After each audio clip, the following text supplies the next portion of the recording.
So ito yung kinita ko guys kay Free Rails at ito naman kay Milolo and just 7 days, no invite. Wow! And share ko sa inyo guys yung naging pattern ko dito kung paano ako naka-earn na malaki dito kay Free Rails. So compare naman dito kay Milolo. So pareho sila guys legit pero mas malaki po yung naging earn ko dito kay Free Rails this past few weeks.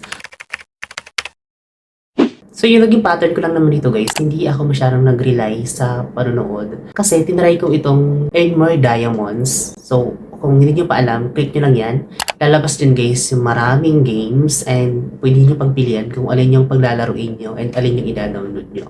So nag-download ako dito guys ng 2 games and na-addict kasi ako dito. Tapos hindi ko na malaya na malaki na pala yung conversion ng rewards ng diamonds ko dito. So anyway guys, ang suggest ko lang sa inyo dito ay pwede kayo mag-download ng mga games. Kahit isang araw lang po siyang laruin, tapos uninstall ulit, tapos try ulit another application. Para lang ma-detect po ni Free Rails na active users kayo and nagpa-follow kayo sa mga task.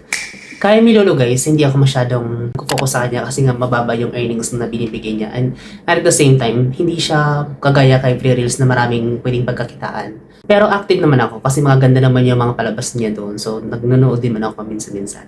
So yung pattern ko dito guys, sa 2 application na to ay magkaiba. So dito kay Free Rails ay mas active ako sa gabi kasi mas malaki yung points ng mga rewards na binibigay niya sa gabi. So 2 oras sa umaga and 2 oras to 3 oras sa gabi. Nagpupuyat yan. Dito naman kay Milolo, okay naman siya kasi legit naman nakakapag-withdraw naman ako dito maraming beses na.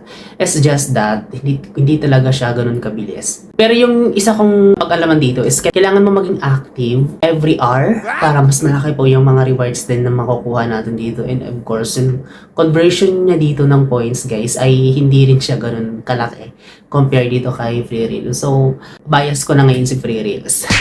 And advice ko lang, mababagot kayo pagka hindi kayo gamer, no? So, malaking advantage din yung mahilig kayo maglaro. So, anyway guys, marami namang choice dito. Sinasabi ko, madaming klaseng laro dito na pwede nyo rin itry. Depende sa hilig nyo.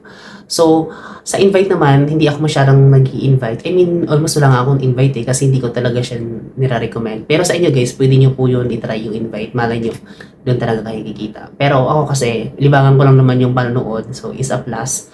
Anyway, yun lang naman. I hope na nakatulong tong video na to. See you on my next upload.